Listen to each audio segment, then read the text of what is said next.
جیسے یہ دلیل مانگ رہے ہیں، ہمارے لیے دلیل نہیں ہے، نبی کی بات آ گئی تو بس ہم اس کو مانتے ہوئے چلے جانا، یہی ایک امتی ہونے کا حق ہے۔ نہیں مانیں گے تو ہم نبی کے نافرمان ہیں، جیسے یہ بنی اسرائیل نبی کے نافرمان تھے۔ بہرحال اب یہاں وہ صندوق آ گیا خود بخود، تحملہ الملائکہ، فرشتے اٹھا کر لے کر آئیں گے۔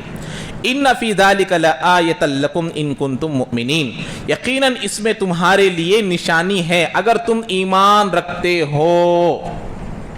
صندوق آ گیا، ان کا یقین بھی آ گیا کہ یہ بادشاہ بننے کے لائق ہے، پھر بھی اللہ کیا بول رہے ہیں؟ اس میں نشانی ہے، اس صندوق کے تمہارے پاس خود بخود آنے میں نشانی ہے، شرط ہے ان کنتم مؤمنین، اگر تم کیا رکھتے ہو؟ ایمان رکھتے ہو۔ تو معلوم ہوا اللہ پر ایمان رکھنا ہے، نبی پر ایمان رکھنا ہے تو دل سے ایمان رکھنے والا ہی مومن ہے۔ اگر دل سے ایمان نہیں ہے، صرف ظاہری طور پر مانتا ہے، تصدیق باللسان، اقرار باللسان، تصدیق بالقلب، یہ دونوں چیزیں پائے جانا، زبان سے اقرار بھی ہے اور دل سے تصدیق بھی ہے، یہ دونوں چیزیں ہوں گی تو ایمان مکمل ہوگا، ورنہ ایمان مکمل نہیں ہوگا۔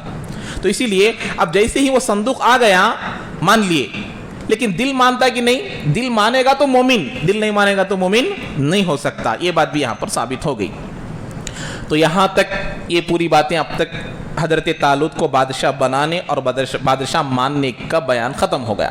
اب یہاں سے ایک بہت بڑا امتحان حضرت طالوت قوم کا لے رہے ہیں۔ یہاں پر میری بات گزشتہ درس میں ختم ہوئی تھی، جب کوئی بڑا کارنامہ ہونے والا ہوتا ہے تو ایک بہت بڑی بھیڑ جمع ہو جاتی ہے، چلو ہم بھی کریں گے، ہم بھی آ جائیں گے، ہم بھی تمہارے ساتھ شریک ہو جائیں گے، لیکن جب امتحان کا وقت ہوتا ہے تو کیا ہو جائیں گے؟ سب لوگ دور ہو جائیں گے، جیسے کہ بدر میں ہوا تھا، جیسے کہ احد میں ہوا تھا، خندق میں ہوا تھا، احزاب میں ہوا تھا۔ تو اسی لیے یہاں پر بھی ایک امتحان لیا گیا کہ کون سچے حصہ لینے والے ہیں اور کون پیچھے ہٹنے والے ہیں۔ اس امتحان لینے کو یہاں بیان کیا جا رہا ہے کہ اب جنگ میں کون جا سکتے ہیں کون نہیں۔ ڈائریکٹ اگر بولیں گے، براہ راست بولیں گے تم آؤ، تم مت آؤ، تم آؤ، تم مت آؤ، تو فتنہ ہو جائے گا، تم مجھے کیسے مت بول رہے ہیں، مت آنے کے لیے منع کر رہے ہو۔ تو اس لیے اللہ نے ایک امتحان، وہ کیا امتحان وہ اب آئے گا، دیکھیے۔ اب یہاں پر آگے کی بات بتا رہے ہیں، فلما فصل طالوت بالجنود، جب طالوت جو بادشاہ بن گئے اپنے لشکر کے ساتھ روانہ ہو گئے، قال ان اللہ مبتلیکم بنہر، اللہ تعالیٰ تمہارا ایک دریا سے امتحان لینے والے ہیں۔ کسے؟ دریا سے۔ فمن شرب منہ فلیس منی، جو کوئی اس دریا سے پانی پی لے گا وہ میرے لشکر میں شامل نہیں ہو سکتا۔ ایک فیصلہ ہو گیا۔ ومن لم یطعمہ فانہ منی، اور جو کوئی اس دریا سے پانی نہیں پیے گا وہ میرے لشکر میں شامل ہو سکتا ہے۔ الا من اغترف غرفۃ بیدہ، لیکن جو کوئی چلو بھر پی لے، ایک دو چلو پی لے گا وہ اس سے مستثنا ہے، وہ بھی میرے لشکر میں شامل ہو سکتا ہے، لیکن پیٹ بھر کر پینا نہیں ہے۔ فشربوا منہ الا قلیلا منہم، ان میں سے اکثروں نے پیٹ بھر کر پانی پی لیے، اکثروں نے پیٹ بھر کر پانی پی لیے، الا قلیلا منہم، لیکن اس میں سے تھوڑے تھے جنہوں نے پیٹ بھر کر پانی نہیں پیے، ایک دو چلو پیے ہوں گے، چھوڑ دیے ہوں گے۔ اور مفسرین نے لکھا ہے اور بخاری شریف کی حدیث بھی ہے، ان کی تعداد 313 تھی جو کم پانی پینے والے تھے یا بالکل پیے نہیں ہیں۔ کتنے تھے؟ 313۔ یہی وہ تعداد ہے جو جنگ بدر کے صحابہ کی تھی، 313۔ تو اب یہاں پر دیکھیے ایک بات سمجھنے کی ہے۔ اچھا یہ آیت ختم کر دیتا ہوں، اس کے بعد اس سے نکلنے والے جو نکات ہے وہ میں بیان کرتا ہوں۔ فلما جاوزہ هو والذین آمنوا معه، جب حضرت طالوت اس دریا کو پار کر گئے اور وہ لوگ جو ان پر ایمان لے کر آ گئے، یہاں ایمان لانے کا مطلب اللہ پر ایمان نہیں، جو لوگ اس دریا سے پانی نہیں پیے یا صرف ایک یا دو چلو پیے، وہ لوگ دریا کو پار کر کر چلے گئے۔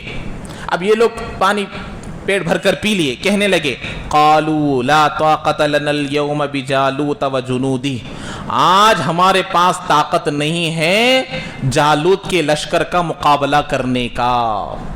پانی پیٹ بھر کر پی لیا اور پی کر یہی فیصلہ کر رہے ہیں کہ ہم مقابلہ نہیں کر سکتے۔ حضرت طالوت ان کو واپس بھیجنے کے بجائے خود کیا ہو رہے نو، واپس چلے جا رہے، اور اتنی پیاس لگی پانی نکو پیو بول رہے ہیں، یہ عقل میں آنے والی بات کیا؟ پیاس لگے تو پانی پینا سوچنا. تو اب یہ امتحان ہے، اس امتحان میں یہ ناکام ہو گئے، واپس چلے گئے. اس کے بعد اب یہ واپس چلے جانے کے بعد ہم لوگ طاقت نہیں ہے کہ ان کا مقابلہ کرے، پورے واپس چلے گئے. 313 یہ حضرت کے ساتھ نکلے. قال الذين يظنون انهم ملاقو اللہ، وہ لوگ جو کہنے لگے جو اللہ سے ملاقات کرنے کا یقین رکھتے تھے. یہ ضروری ہے گناہ سے بچنے کے لیے، حقوق ادا کرنے کے لیے، تقوی کے ساتھ زندگی گزارنے کے لیے، جھوٹ نہ بولنے کے لیے، حق پر چلنے کے لیے، انصاف کے لیے چلنے کے لیے آخرت کا یقین رکھنا، اللہ سے ملاقات کا یقین رکھنا ضروری ہے. یہ رہے گا تو بندہ متقی بن سکتا ہے، یہ نہیں رہے گا تو بندہ متقی نہیں بن سکتا. یہ بہت ضروری ہے. جیسے اسکول میں، مدارس میں پڑھنے والے طلباء جب یہ امتحان کا ڈر ہوگا تو پڑھیں گے، اگر امتحان کا ڈر نہیں ہوگا تو نہیں پڑھیں گے. ارے کیا ہوگا دیکھ لیں گے. ایسے ہی دنیا میں اگر کوئی آدمی گناہ کر رہا ہے، نافرمانی کر رہا ہے، تو مطلب یہی ہے کہ آخرت کا یقین نہیں ہے. آخرت کا یقین ہوگا تو وہ لوگ کہہ رہے ہیں، کون؟ یہ 313 لوگ کہہ رہے ہیں جو لوگ اللہ سے ملاقات کرنے کا یقین رکھتے تھے. یظنون گمان نہیں، یقین، جو یقین رکھتے تھے اللہ سے ملاقات کرنے کا. کیا؟ کم من فئۃ قلیلۃ غلبت فئۃ کثیرۃ باذن اللہ، کتنی چھوٹی جماعتیں اللہ کے حکم سے بڑی جماعتوں پر فتح پا گئی ہیں.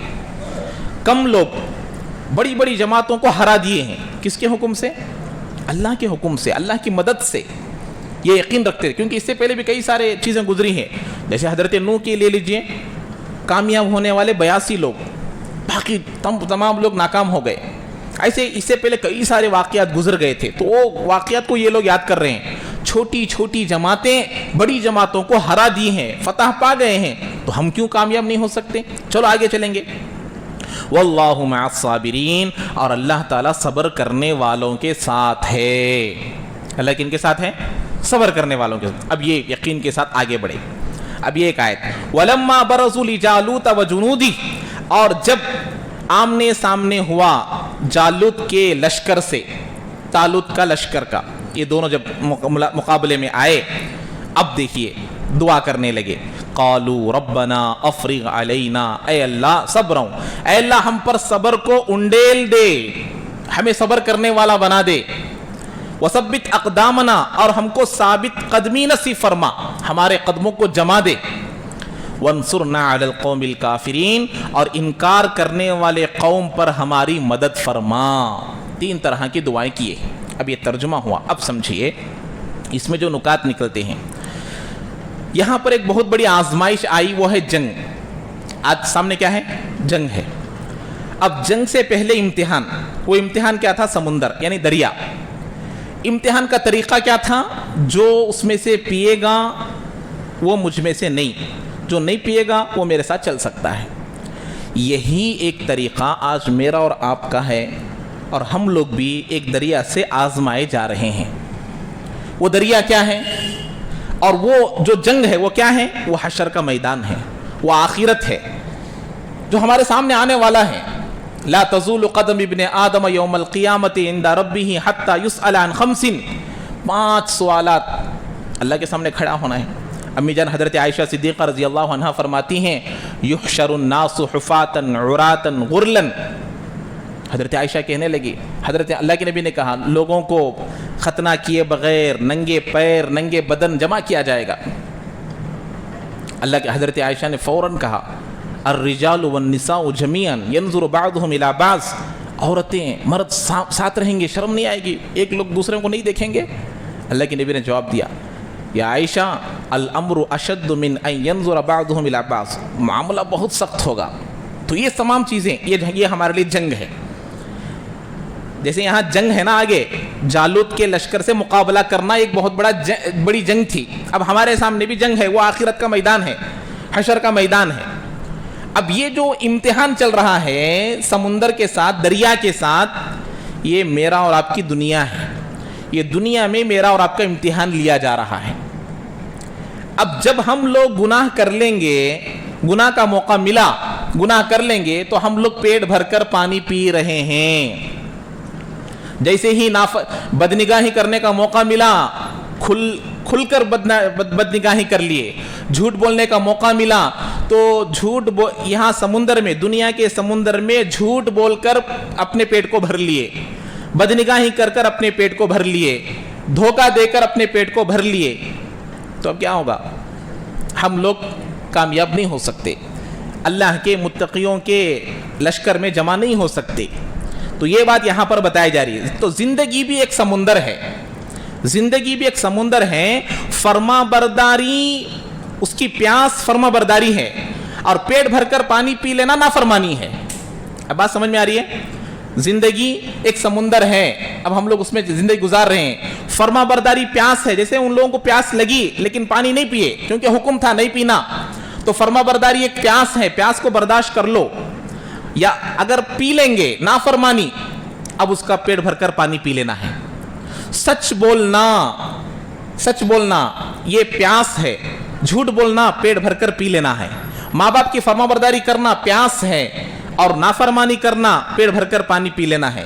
دھوکہ دینا یہ پیٹ بھر کر پانی پی لینا، انصاف کے ساتھ کام کرنا یہ پیاس ہے، اس کو برداشت کر لینا۔ تو سب لوگ اس امتحان میں چل رہے ہیں، کون کتنا کامیاب ہو رہا ہے وہ آخرت میں معلوم ہونے والا ہے۔ تو ہم سب لوگ آزمائش میں چل رہے ہیں۔ تو اب یہ تمام امتحانات کب کس طریقے سے ہوگا نہیں معلوم، اسی لیے آج سب سے بڑا امتحان ہر انسان کا ہو رہا ہے، تو وہ کس میں ہو رہا ہے؟ آج کے دور میں ہر ایک کے ساتھ اس کا سابقہ ہو سکتا ہے۔ ہر ایک کا جو امتحان آج کے زمانے میں ہو رہا ہے وہ تنہائی میں ہو رہا ہے۔ اسی لیے ہمارے ایک حضرت ہے، ان کا مقولہ ہے کہ ہم محفل کے پارسا ہیں، ہم محفل کے پارسا ہیں۔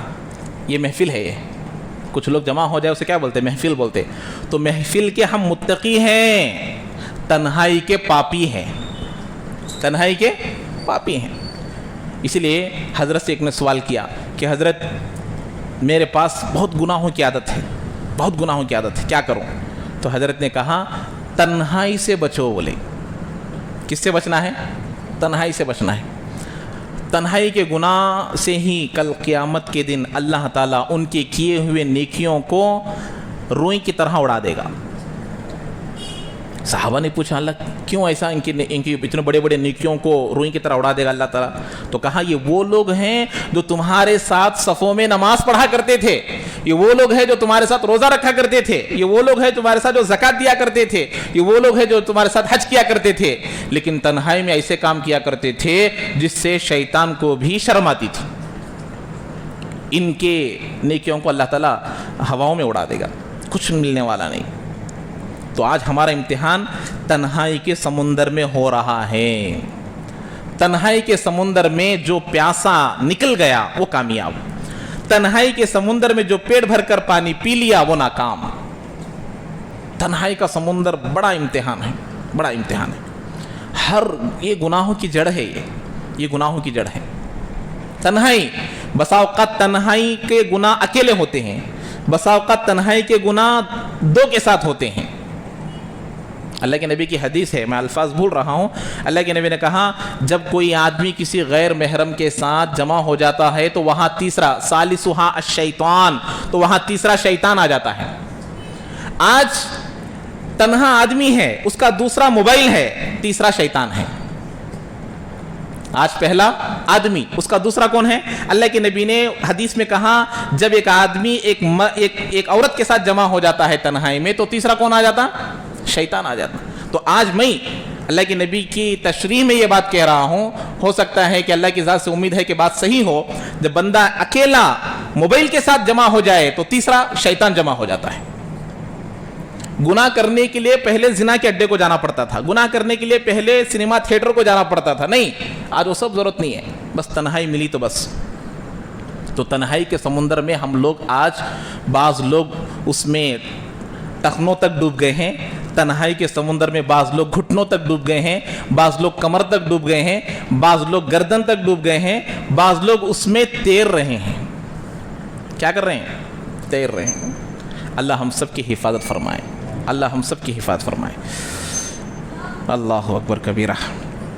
تو بہرحال تو اب یہ امتحان ہو رہا ہے۔ حضرت طالوت کے